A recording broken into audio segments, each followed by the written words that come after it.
In the Celtic religion, the head was considered to hold an individual's essence or soul. Head hunting was an essential byproduct of Celtic warfare. Normally, an enemy's head was treasured, except in those instances when the enemy was regarded as half human or bestial. Then the enemy's head was given to the children to use as they thought fit, normally resulting in what we would today call a ball game, from which football and rugby derive.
The history of Indian football is a history of hope, despair, patriotism, despondency, success, and failure. Over the last 200 years, football has evolved from just a game into a symbol of nationalism and social integrity.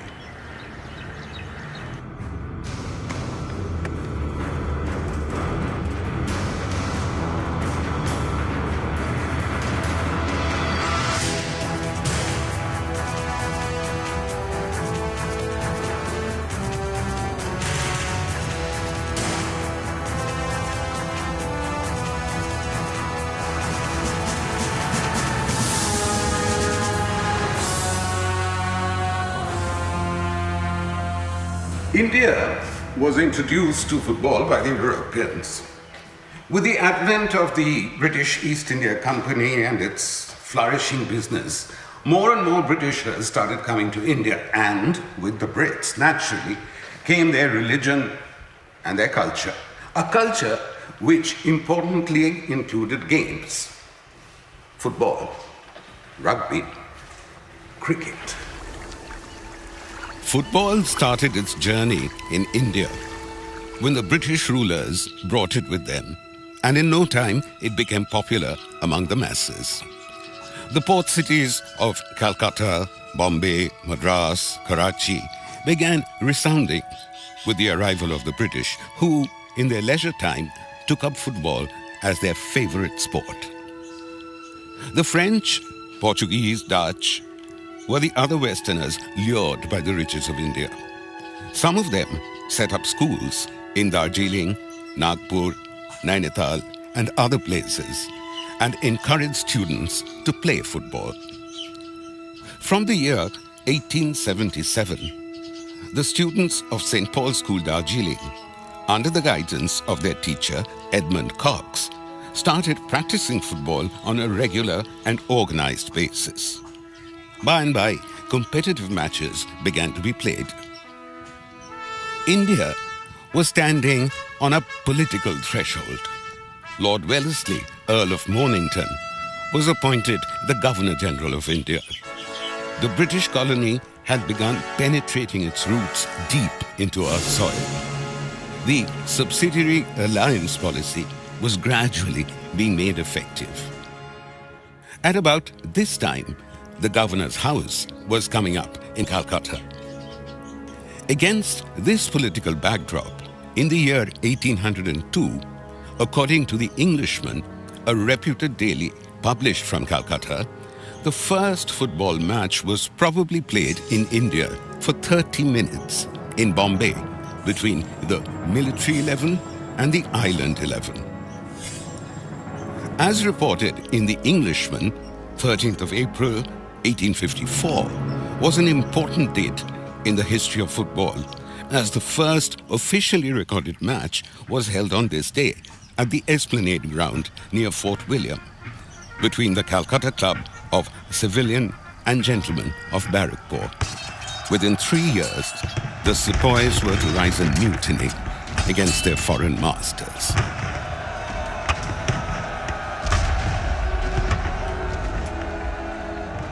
(1877). Calcutta, the capital of British India, the most important city in the country. On a summer afternoon, some Englishmen were playing football. One of them kicked the ball so high that it landed at the feet of a young lad who was accompanying his mother down the street. The foreigners saw the boy clutching the ball. They instigated him, saying, "Kick the ball, kick!" The boy responded immediately. He kicked the ball so hard that his spectators began to applaud him. Nagendra Prasad Sharvadhikari created history by being the first Indian to kick a football. And he is regarded as the father of Indian football.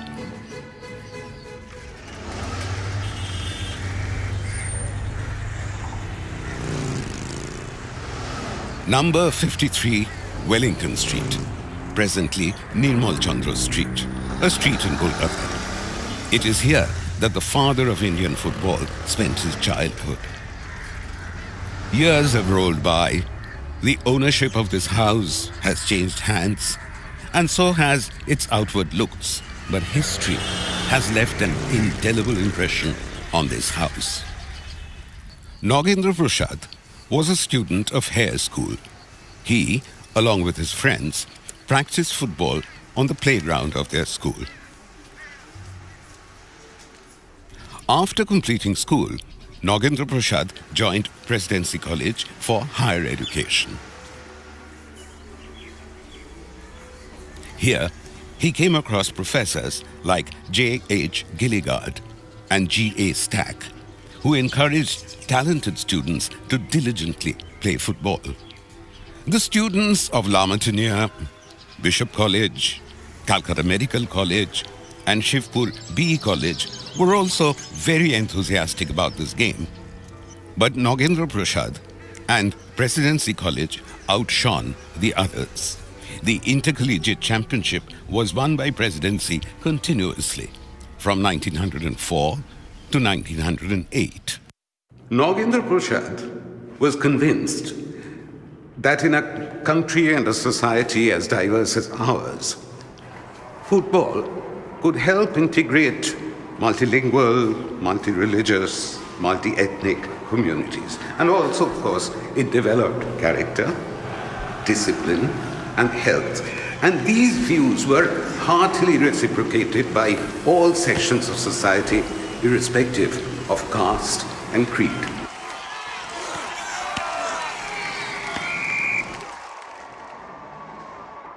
But, unfortunately, differences developed between Nagendra and Wellington Club on his views on social integration. And ultimately, Nagendra left Wellington and founded the Shobha Bazaar Club. The first open football tournament in India was instituted in 1889 and was called the Trades Cup. Apart, of course, from clubs in British India, Teams came from Europe and America to participate in this tournament. The Lieutenant Governor General of Bengal, Lord Lansdowne, used to be present at the finals to give away the prizes. Nagendra Prasad's Shobhabajar Club was the only Indian team to participate in this tournament and won the cup in 1892. Nagendra Prasad continued to be active in the cause of football in Calcutta, and under his initiative, clubs like the Presidency Club, the Howrah Sporting Club, and the Aryans came into existence. And these clubs were actively patronized by the elite families of Calcutta. Mohun Bagan Club was founded in the year 1889, followed by other clubs like the Calcutta Customs Club in 1892 and the Calcutta Rangers Club in 1896. The formation of the Indian Football Association in 1892 was a landmark event in the history of Indian football. The IFA was set up basically to institutionalize the game, but also to exercise some kind of dominance over the football clubs run by the Indians. Let us now go across the country, from the east coast to the west. Towards the middle of the 19th century, the youthful exuberance of football was sweeping Goa, which is now a small state on the western coast of India. Football was brought to Goa by an Irish priest, the Reverend F. William Robert Lyons. He had gone to Goa from Karnataka to recuperate his health. The Reverend was so fascinated by Goa that he continued to live there. He founded a school at Seolim, introduced football at Seolim, and also added the game to his school curriculum. The first match was played in Goa in the year 1900 at Largo de Concheicha, in the august presence of the then Governor General of Goa.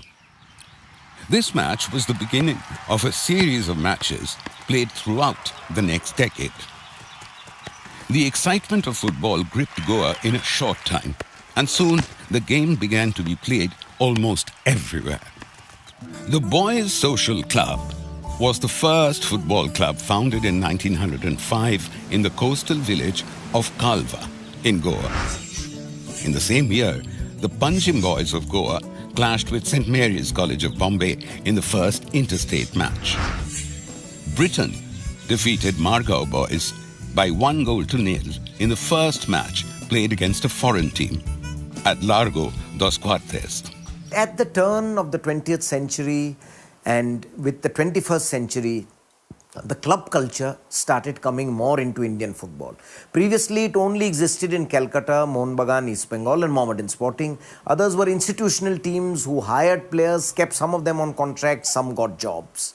But gradually that changed with the Goa teams also coming into the forefront. And really in this case, Churchill brothers must be mentioned. Because previously the Goa teams like Vasco, Dempo and Salgaonkar, they were like a cartel. They had decided a benchmark, a price that we won't pay a player more than 5,000 rupees a season or 10,000 rupees a season. And all the owners collaborated in that. Churchill brothers broke this monopoly. They came and they were the big money spenders of Goa football. They started importing players from Manipur, from the northeast, getting players from abroad. The Churchill brothers who made the difference in Goa football. And then Salgaonkar, Dempo and Vasco also realized that to cope up, they will have to also develop their teams as clubs. And so the Goa clubs came to rival the Calcutta clubs, and the club culture developed in Indian football. The British footballers tended to look down on their Indian counterparts. And as if to rub in the fact, the First Division Football League of Calcutta, which began in 1898, barred all Indian teams from taking part till 1914. National pride was hurt, and an opportunity had to be found to avenge this loss of dignity. That opportunity came on the July 1911 on the battleground of football. But before telling that story, let us go back a little to the political situation and the political history around 1905. The partition of Bengal was announced by Lord Curzon on the 16th of October, 1905, sparking a major political crisis. Hindu and Muslim resistance exploded. The people of Calcutta, irrespective of nationality, social position, creed, sex, observed it as a day of mourning. Resistance against the British Raj and its anti-India policies continued unabated. The Imperial Darbar of 1911 was held to commemorate the coronation of King George V and Queen Mary and their proclamation as Emperor and Empress of India.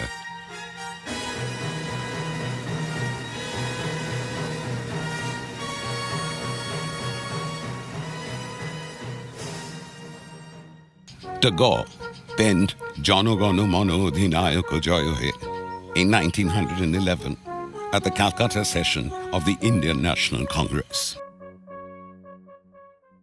1911, something unprecedented and for the seemingly invincible British, unbelievable happened. A core Bengali team, Mohun Bagan, defeated the mighty East Yorkshire Regiment. This was seen as a victory in the field of sport, of course. But more than that, it was also seen as a triumph of Indian nationalism. Newspapers throughout the world, like the London Daily, the Manchester Guardian, the Singapore Times, and local newspapers like Empire, Weekly Musalman, and Comrade, published the news of the victory of Mohun Bagan, appreciating and complimenting its skill and courage. The Manchester Guardian commented, "The team comprising the Bengalis won the IFA Shield by defeating 3 top military teams." 80,000 Indians will remain witness to this event. Mohun Bagan's performance at the IFA Shield final was something phenomenal. Can I quote one thing? I have listened to our first president of India, the greatest democracy of the world, Dr. Rajendra Prasad. He said in Delhi that he was a student in Presidency College. You know, I'm having my hair grow. He said, "Gentlemen, do you understand? I was as a student in Presidency College. We got the shout goal from Maidan to Presidency College is almost about 4 to 5 kilometer distance. Such was the sound. Such was the sound of the people of India. Such was the voice of Mohun Bagan supporters. And Indians, they did so much." He said that shout, goal came to us. And that kite they have been flying, and in the kite they have been writing Mohun Bagan 2, East York 1. It came flying from there. We have feel thrilled and we have all felt that is that, my dear, that Indian football has reborn again. This is nothing to be surprised at. The team that is physically more fit, has sharp surveillance and intelligence, wins. This convincing and significant victory started to make football extremely popular throughout the length and breadth of the country. Indians could no longer be convinced by the fantasies of the fanatics that football was a good-looking evil which sucked the blood of the players. The monopoly of British and European teams suffered a severe setback at the hands of Indian football. That day, in 1911, an ardent supporter of Mohun Bagan asked the captain of the team, Shibdas Bahaduri, "The English are defeated and you have raised the Mohun Bagan flag. But when is the Union Jack going to come down?" Bahaduri said, "The day when Mohun Bagan wins the IFA Shield next." And interestingly, it was in 1947 when Mohun Bagan again won the IFA Shield.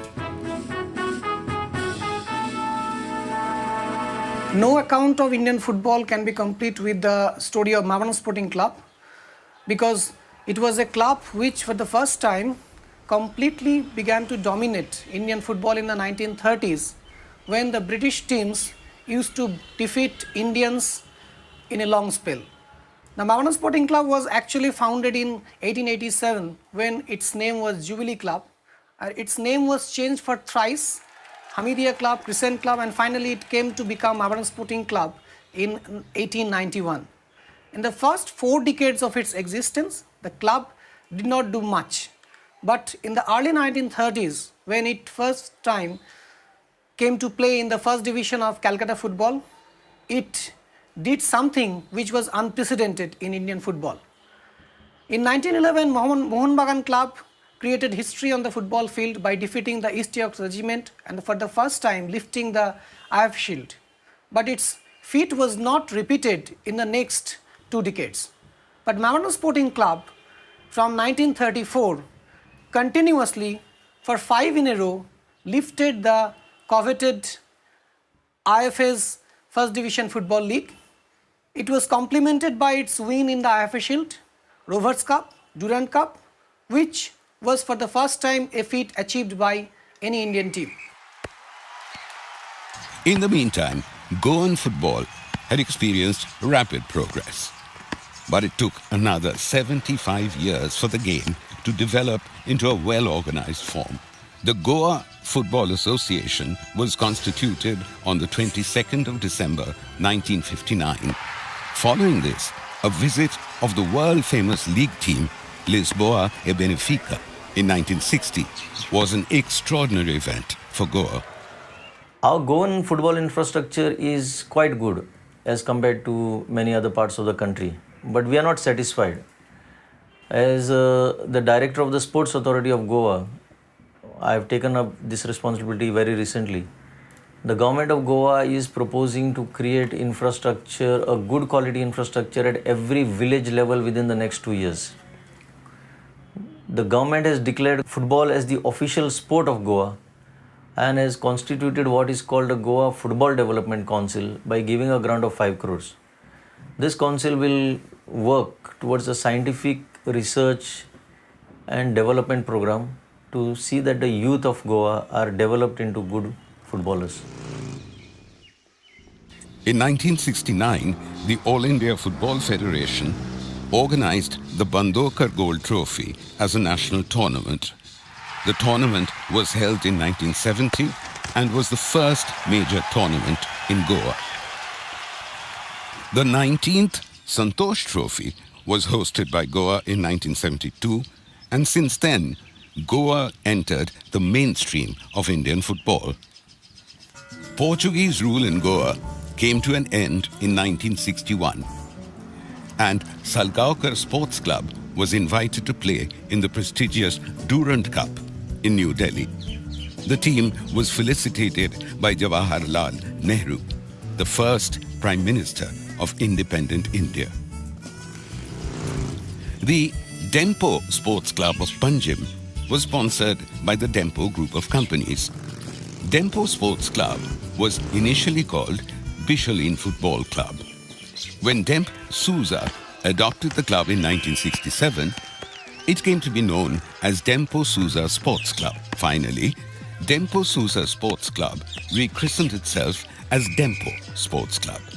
Today, Dempo Sports Club figures prominently in the football arena and is a formidable force. The Churchill Brothers has been maintaining a high-profile football team for the last 2 decades. Churchill Brothers began as Vaska Club in 1988 and was to become Brother Sporting Club after a year. Rovers Cup was the blue ribbon tournament in Bombay, and it was to be eagerly looked forward to. In fact, the Rovers Cup used to be one of the longest tournaments in India because there would be a pre-Rovers tournament in which teams from Western India would participate, and then the main Rovers tournament would take place at the Cooperage ground. And the Rovers also had a very rich history. Hyderabad Police from 1950 to 54 becoming the first and only team to win the tournament 5 years in a row. No team has done that before. Mohammedan Sporting doing very well in the late 1950s, then East Bengal and Mohun Bagan dominating. The Goa teams came into the forefront when Dempo won the Rovers Cup. Vesco was the first team from Goa to reach the Rovers Cup final in 1966, losing to Mohun Bagan with a goal by P. Kannan.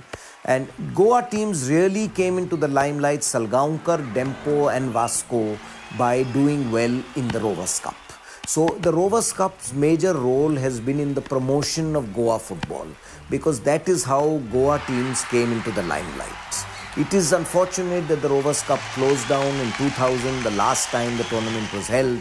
Mohun Bagan being coached by Subroto Bhattacharya, winning that tournament, beating Churchill Brothers 2-0 in the final.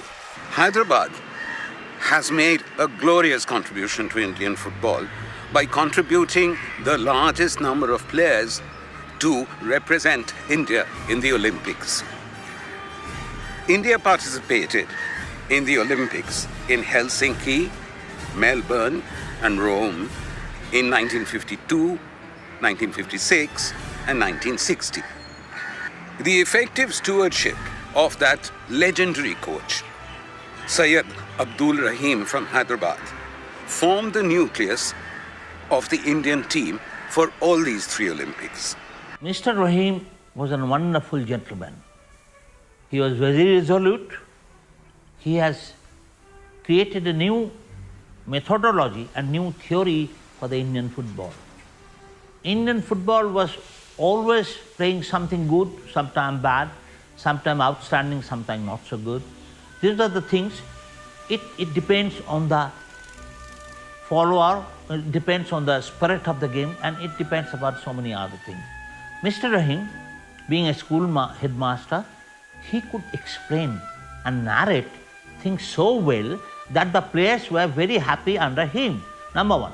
And number two, he was a dominating character, being a headmaster. He knew his students and people, how much he should train them and what type of word he would utilize. And everybody used to say, Rahim Saab, Rahim Saab, Rahim Saab. Our great coach Rahim Saab, who has lent his support for the Indian team since 1952. He was the coach for the Indian team in 1952, 56 and thereafter in 60 and 62. He was an extremely thoughtful person and a great dynamic man, and foresight was exceedingly well. He knew the nuances and rudimentaries of the football so well that our team really was and turned out to be a good team in Asia, why not the best team in Asia those days. So we are also grateful to great man Rahim Saab of Hyderabad. Rahim understood the problems of his players. He knew how to motivate them and get the best out of them. This is what really made him a great coach. He was a great thinker. In Hyderabad, why Hyderabad became such a great center of football, he used to have age group tournaments, 1-foot tournaments. In the local parks in the summer and winter, there would be schools playing all the time. Schools would play only with, you had a small tournament where you could only kick with your left foot or only with your right foot, or only one-touch tournaments or two-touch tournaments, non-dribbling tournaments. So he was very innovative. He helped to create this great team spirit and his ability to spot players. He was in Secunderabad and he saw Balaram, Narayan and D. Kannan play in a practice match, and he realized that they were great players. He persuaded them to come for the Santosh Trophy trials when Hyderabad was staging the tournament in 1956. And there all 3 of them came and played, and as the rest, as they say, is history, all went on to play for India. He used to give them, because Secunderabad was far away from Hyderabad, so he gave each one of these players 25 paisa, what was known as 4 annas in those days, so that they could hire a cycle to cycle from Secunderabad to Hyderabad. Mr. Rahim adopted a theory. It is nothing, 4-4 he was the first time to adopt, but in 4-4, during playing as 4-4, 3-5 he changed. From there he brought 3-3-4, 3 back, 3 midfielder against Yugoslavia and against Bulgaria in the quarter-final, semi-final stage.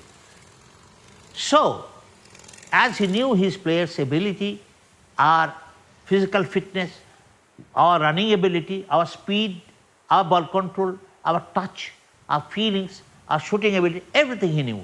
So he prepared the team. And believe me, that team only won the 62 Asian Games. That 60 Olympic team came to 62 Asian Games and we beat Korea, Japan, all the teams. So Mr. Rahim tried very hard to have coaching camp and train them for a month and so. And the team in 1960 played pretty well.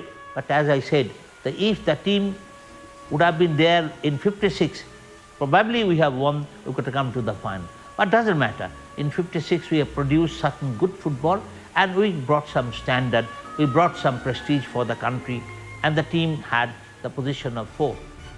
The squad to the Helsinki Olympiad had 3 Hyderabadis: Syed Khwaja Azizuddin, Noor Muhammad, and S.K. Moinuddin. In Melbourne, this number jumped to 8 and included players like Tulsidas Balaram, Mohammad Zulfikaruddin, Peter Thankaraj, and Ahmed Hussain. India finished 4th in the Melbourne Olympics. Until date, this is considered the country's best performance. India defeated Australia by 4-2. Neville D'Souza from Goa was the first Asian footballer to have scored a hat-trick in the Olympics. Yusuf Khan, S.S. Hakim, and Habibul Hassan Hamid were among the 6 players selected from Hyderabad for the Rome Olympics. The golden era of Indian football was really from 1956 to 1964. During this span of 8 years, India won the gold medal in the 1962 Asian Games at Jakarta, finished 4th in the 1956 Melbourne Olympics, the first time an Asian country had reached the semi-finals of the Olympics. Then in the 1964 Asia Cup, India finished runners-up to Israel in Tel Aviv. So we really had outstanding results. Now it was not only the question of results, it was the entertaining, attractive football that India used to play. That at that stage they were called the Brazil of Asia. In 1959 in the Mardika tournament, India were the unbeaten runners-up. And every tournament organizer in Asia wanted to invite the Indian national team to participate because India entertained the crowds with their skillful attacking football. 1956 Olympics গিয়ে আমরা যে results করেছে যে ফার্স্টে হচ্ছে first রাউন্ডে হচ্ছে আমরা অস্ট্রেলিয়াকে পেয়েছে, অস্ট্রেলিয়াকে আমরা 4-2 জিতেছে। তারপর একটা টিম আসতে পারিনি, তার জন্য আমরা ওয়াকওভার পেয়েছি। ওয়াকওভার পেয়ে তারপর আমরা সেমিফাইনাল ডাইরেক্টলি কোয়ালিফাই করে গেলাম। কোয়ালিফাই করেছে, আমাদের ফার্স্ট ম্যাচ হচ্ছে মেলবোর্ন স্টেডিয়ামে আমাদের খেলা হচ্ছে। মেলবোর্নে আমরা খেলছি, যে মেলবোর্ন স্টেডিয়াম মানে এমনি ওই স্টেডিয়াম দেখলে প্রথমবার দেখার পরে আমার মনটা ভরে গেছে, আমাদের এমন একটা স্পিরিটেড হয়ে গেছে, আমরা ভাবতে পারিনি, আমরা স্বপ্ন দেখছি এরকমই জায়গা থেকে আমরা খেলতে সুযোগ পেয়েছি। আর এখানে তো আমাদের জায়গায় খেলতে হবে, আমাদের ভারতটাকে উপরে দেখাতে হবে যে ভারতরাই ফুটবল, ইন্ডিয়ানরাও ফুটবল খেলতে পারে। 68 মিনিটস অবধি আমরা চেকোস্লোভাকিয়াকে এগেনস্টে আমরা 1 গোলে লিড করছিলাম। লিড করে তারপরে আমরা যে রাখতে পারিনি, এই জন্যে ওখানকার কন্ডিশন হচ্ছে এত ঠান্ডা, কোল্ড কন্ডিশন, ওতে বোধহয় ওখানে তখন 04-05 এরকম টেম্পারেচার হয়ে গেছিলো সেই দিন ওই মেলবোর্ন টাইমে। আর আমাদের হয়েছে হ্যাবিচুয়েটেড নেই, আমরা এরকম ক্যালকাটাতে হট ওয়েদারে প্র্যাকটিস করে ওখানে গেছে। এই অসুবিধের জন্যে আমরা 68 মিনিটস অবধি লড়তে পেরেছি, তারপর আমরা লড়তে পারিনি, আমরা ক্লান্ত হয়ে গেছে, ক্র্যাম্প ধরতে শুরু করেছে। তারপরে আমরা কিছু না করাতে আমরা কিন্তু তারপরে 3-1 আমরা হেরে গেছি। যে স্ট্যানলি রোজ তখন হচ্ছে ফিফা প্রেসিডেন্ট ছিলেন, উনি ভিআইপি গ্যালারি থেকে বসে খেলা দেখেছিলেন আমাদের ইন্ডিয়ান ফুটবলদের। আমাদের খেলা দেখে উনি নিজে নেবে চলে এসছেন, ড্রেসিং রুমে চলে এসেছেন। ড্রেসিং রুমে এসে আসা মানে that is the greatest achievement for the Indian football. উনি এসে আমাদের জিজ্ঞেস করছেন, this is the Indian team. আমরা 1952-তে আমি দেখেছি যে all your Indian players played with the bare footed, now you are using the boot. আর ওই বুটটা হচ্ছে ব্রাজিলিয়ান মতন স্কিল, এত সুন্দরভাবে আপনার রিয়েলি সত্যি ফুটবল বুটে ইউজ করছেন। এটা কীভাবে ইন্ট্রোডিউস করেছেন, রাইম সাহেবকে ডেকে বলেছেন আপনি how it could be possible আপনারা 4 বছর মধ্যে এই ফুটবল বুটটা ইন্ট্রোডিউস করে এত বিউটিফুল ফুটবল খেলছে এত বিউটিফুল কন্ট্রোল এত একটা ব্রাজিলিয়ান মতন আপনারা স্কিল রয়েছে কি করে ইন্ট্রোডিউস করছেন this is an greatest lesson আমরা ফিফাতে আমরাকে ডাকবো আপনি এখানে এসে লেকচার দেবেন কিভাবে আপনি যে এটা ইন্ট্রোডিউস করেছেন ইন 1962তেও সেম আমাদের কোনো পজিশন মানে খাবার দাবার কোনো কিছু ছিল না হায়দ্রাবাদে ট্রেনিং করা হয়েছে যে সিপাহী পুলিশ সিপাহীগুলো যেখানে ব্যারেক্সে শুয়ে থাকে ওই ব্যারেক্সের মধ্যে আমাদের একটা আয়রন কাঠ দিয়ে তার উপরে আমার বেডিং নিজে ক্যারি করতে হয়েছে সেই বেডিংয়ের উপরে আমরা শুয়ে ব্যারেক্সের মধ্যে যেখানে জওয়ান শুয়ে থাকতো ইন্ডিয়ান অলিম্পিক্স টিম ওখানে শুয়ে প্র্যাকটিস করেছি 1960 when we were preparing for the Olympic Games we were training in Hyderabad for almost 2.5 months. We didn't have any kind of hotels at that time. We stayed in a police barracks, shared dormitory, no proper food, but we didn't complain. It was the Olympic year, and all we were doing was to train hard to get into the Olympic team. We thought that our football was at peak during our period. Myself, Jarnil Singh, P.K. Banerjee, Arun Ghosh and Thangaraj, amongst the best of the football players we have seen during my period of captaincy for the country. But then we also took the cue from the great teams like in the year 1948 under the captaincy of Shoilan Manna, Taj Muhammad, Ahmed Khan Raman. In fact, Indian football started gloriously since 1948 in the London Olympics, when they were beaten narrowly by the France team in 2-1. And from 48, a long journey to 62 is in between. We have had Olympics of 1956, when India became fourth in the Olympics, and 1962 is the glorious year for us to have won the gold medal. The golden period of Indian football was really the decade of the 1950s. Coach Syed Abdul Rahim modernized Indian football and made our team a power to reckon with. We reached the bronze medal playoff at the Olympics and were invited to play World Cup football. But although this was the highest point of Indian football, what did we do? We decided not to participate. The commonly ascribed reasons for this non-participation or withdrawal of Indian football team from the Brazil World Cup of 1950 are lack of foreign reserves, the apprehension about sea journey, which was long and arduous, Indian football teams' lack of chances against the topmost world-class teams in Brazil.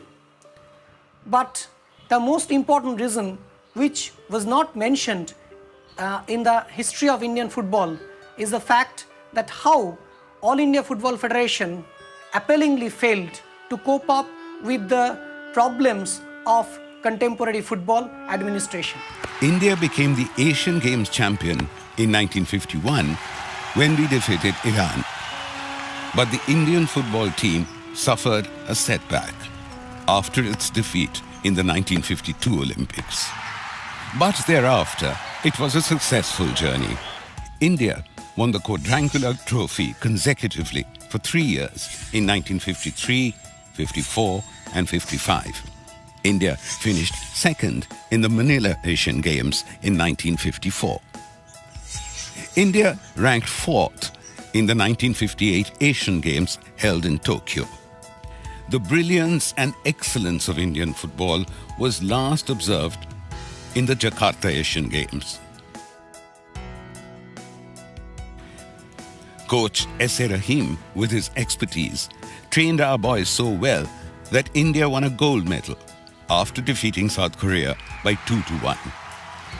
This victory could have been a stepping stone to re-glorify Indian football and serve as a gateway for our football to return to the mainstream and regain world recognition. But the reverse has happened. Over the years, Indian football has experienced a sharp decline, a steep descent, and presently is nothing more than a regional recognition. FIFA has ranked Indian football amongst the last. But the best lot after 1970 was 1982 Asian Games when Bhaskar Ganguly was the captain. Then Parmar, Prasanto Banerjee, Prasun Banerjee, Manoranjan, Videsh, C.B. Thapa, Parminder, and they were all playing Compton Datta, Alok, Aslam Khan. And that was the last good batch of Indian football. After that, I didn't see any player of that caliber. Today, the thing is, I think after that, if any good player was there after Habib and Inder Singh and Sujit Sen Gupta, that was IMV Jain. There was an analysis done between 1996 and 1999, the career span of Saurav Ganguly and Bhaichung Bhutia, both starting their international careers round about the same time. In that span of time, Saurav played about over 100 international matches, including one-dayers, in which all were telecast live. Bhaichung Bhutia in that span of time of 3 to 4 years barely played 15 to 20 international matches for India, in which barely 3 or 4 would have been, maybe 5 to 6 would have been telecast live. That was really the difference, why cricket went so far ahead of Indian football. Just the publicity wasn't there, the marketing wasn't there. It's actually ironic that despite a flourishing economy and handsome disbursement of funds in the field of sports, Indian football should continue to languish in such a lowly condition. The main cause behind this could be the non-professional as well as the nonchalant attitude of officials coupled with political interference. Internal differences have stood as unconquerable barriers in the progress of this country's football. And the result is that Indian football has started experiencing its lowest possible low. The only way a sport can grow is by bringing in professionalism into the game. The lack of it was the reason for the decline of the game. Government should think for the international footballs, how we can go ahead for the internationally. Like when England lose any World Cup matches or international matches, in the parliament the question arises, a question comes. They question why they lost in it. So that is the interest in Europe and other countries. But here they hardly bother where we are playing internationally, where we lose, why we are not again participating in Asian Games even once we were the champion. And now why not even we are getting a chance in Asian Games. We are playing some small tournaments internationally.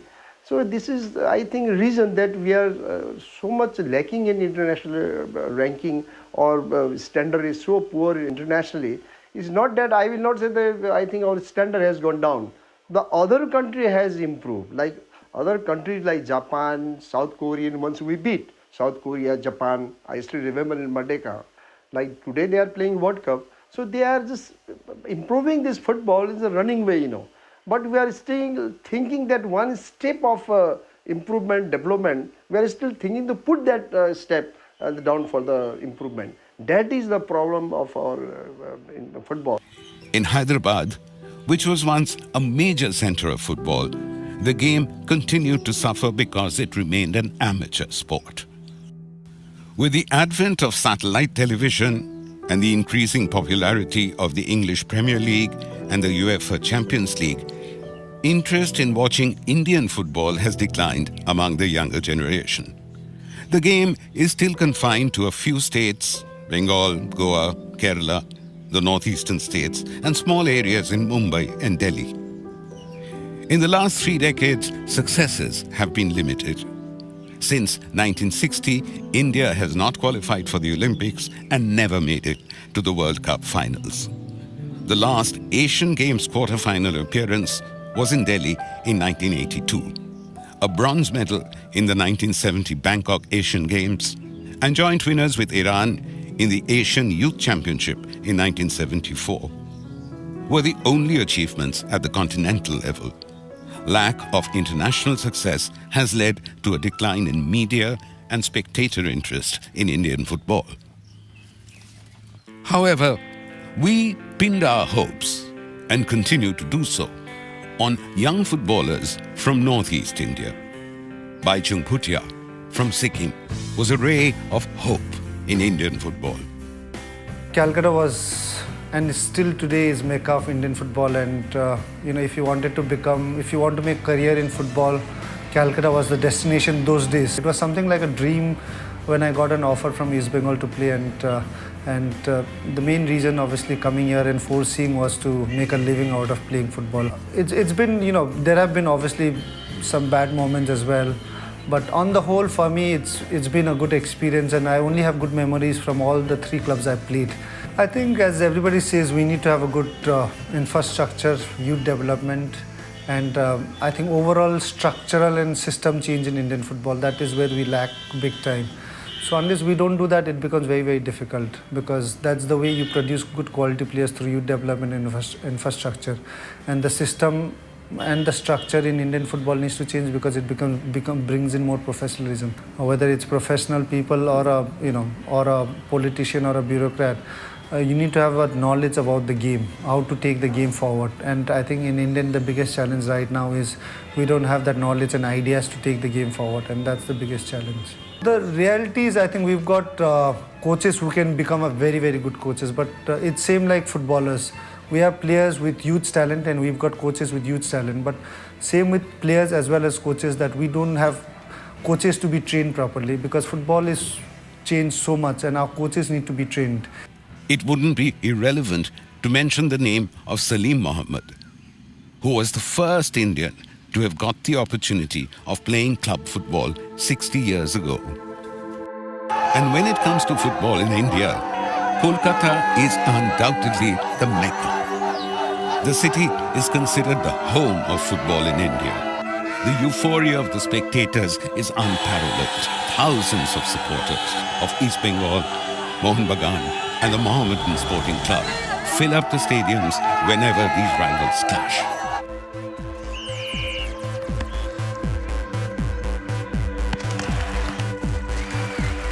Corporate houses like UV, Kingfisher, Chirag, Techno India, the Poilan Group, etc.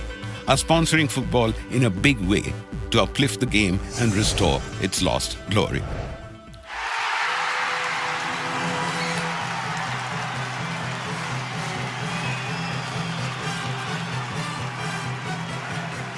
Football greats, from Pelé to Maradona to Lionel Messi, have all graced Kolkata with their presence.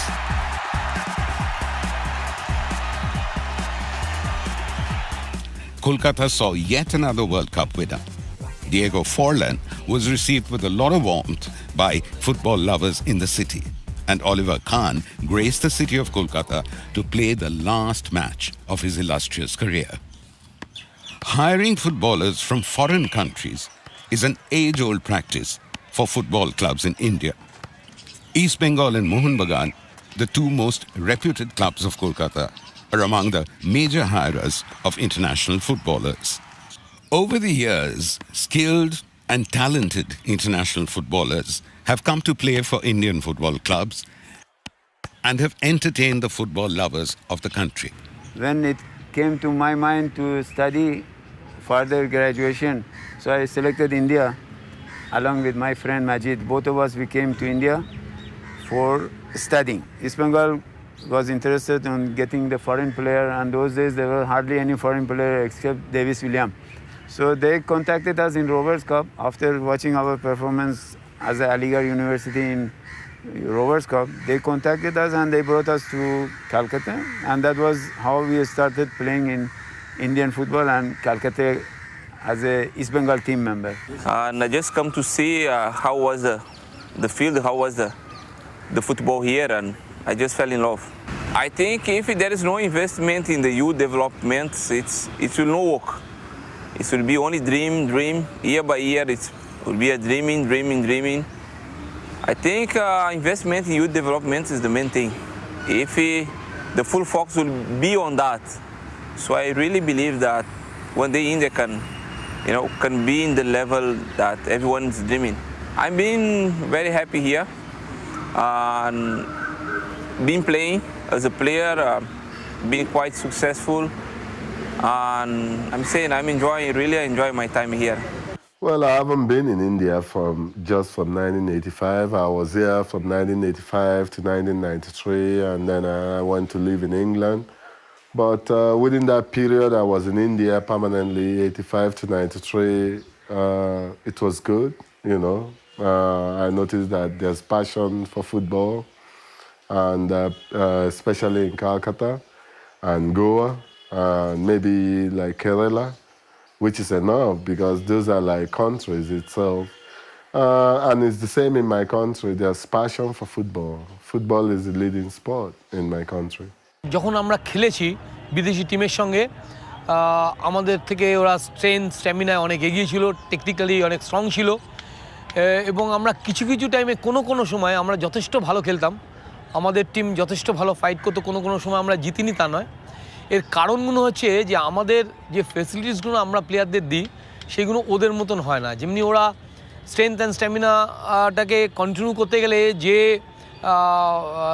মানে আমাদের ফেসিলিটিসগুলো দরকার আছে সেগুলো আমাদের ভারতবর্ষের ফুটবলে ছিল না, এবং সেইগুলো আস্তে আস্তে যখন ইমপ্লিমেন্ট হবে তখন আমার মনে হয় যে ভারতবর্ষের ফুটবলাররা আরও ভালো খেলতে পারবে। অ্যাট প্রেজেন্ট যেমনি আমাদের ভারতবর্ষের ফুটবল আগের থেকে অনেক ইমপ্রুভ করেছে, আমার মনে হয় যে আরও দিন ডে বাই ডে আরও ইমপ্রুভ করে যাবে। In Mumbai, football is on the upswing. It may not match the hype and the glamour of cricket, but the profile of the sport is definitely changing. The Santosh Trophy is an annual Indian football tournament which began in 1941 and was the premier football competition in the country before the National Football League. The Santosh Trophy is named after the late Maharaja Sir Monmouthnath Roy Chaudhary of Santosh. The Durand tournament has a great history. The Durand tournament used to initially be played at Simla, the summer capital of the British Raj. It used to be like the Wimbledon of India. The last weeks of September, before the British moved from Simla to Delhi, their winter capital, the Durand tournament used to be held. It used to be held on Anandale, and it used to be an event which had a lot of ceremony and tradition. There would be strawberries and cream, and people would come dressed up. The Durand tournaments were on display in the mall in Simla. It was a great occasion to watch the Durand final. Now, the first time the Durand was held in Delhi was in 1940 because of the Second World War. Britain hadn't shifted to their summer capital. The capital remained at Delhi. That was a remarkable year that Mohammedan Sporting also reached the final of the Durand tournament. And also what is important is that we had an Indian referee for the first time, Captain Harnam Singh. Now when Harnam Singh reached what was then the Irwin Amphitheatre, packed crowd because Mohammedan Sporting there, 50 to 60,000 people had assembled on the ramparts. There were no really fixed seats except in a small part of the stadium. Trains had come from Aligarh, Bhopal, all over with Mohammedan Sporting supporters. Suryavadi and his cabinet had flown in from Bengal. And the British linesmen, sergeant officers Oliphant and Green, refused to cooperate, this type of non-cooperation movement against an Indian referee. They said, we won't go onto the field with an Indian referee, we don't trust him. The Durand officials tried persuading them, but they remained adamant. Then Lord Linlithgow, who was then the Viceroy of India, came to the stadium. As per tradition, Lord Linlithgow, later on independent India, the President of India would come and give away the trophies. Lord Linlithgow, when appraised of this problem, took prompt action and said, court-martial the officers if they do not cooperate. Realizing that their threats had not worked, both Sergeant officers Oliphant and Green backed down, relented, and then cooperated with Harnam Singh. Harnam Singh later did admit that when they did back down, they gave him full cooperation and they worked as a team.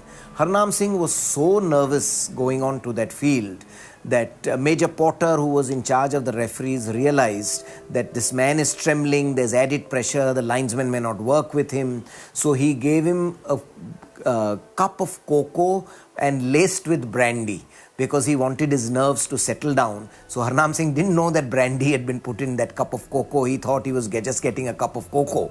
But he got that brandy and he relaxed and then went on to the field, and luckily for Indian football, Mohammedan Sporting went and beat the Royal Warwickshire Regiment in that match and became heroes. So the Durand has so many stories like that. The first independent in Durand in independent India in 1950, the legendary Hyderabad City Police against Mohun Bagan. The great Mohun Bagan team captained by Sholyan Manna, leading 2-0. Then Mannada got injured and had to leave the Mohun Bagan goalkeeper got injured, had to leave the field. No substitutes were allowed, and Mohun Bagan had to play one shot. Manna going in goal himself. Hyderabad Police equalizing 2-2. In fact, Laik scoring, the inside right Laik scoring with the last kick of the match.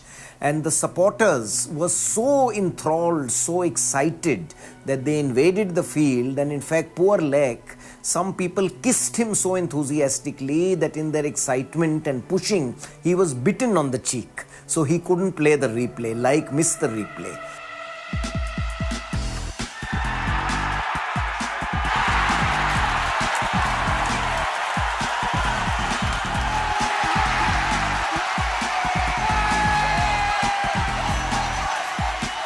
Money is coming to Indian football. We have a youth development policy. Full credit to Bob Houghton, the former coach, who had really bullied and cajoled the All India Football Federation to develop a more comprehensive plan in developing talent. Previously, it used to be haphazard, or used to be sort of a question of good luck, players coming more by chance, and training for the junior teams, junior age group teams used to be just before Asian Championships. Now we have this youth development program where training continues all the time, and with the help of sponsors, Indian youth teams travel abroad. We've had a whole bunch of very talented under 14 players playing for a year in the IMG Academy in Florida, and people like Uttam Rai have really developed in that, scored hat-tricks when he played for the India sub-junior under-16 team in the Asian zonal matches, and helped India reach the Asian Championship final round.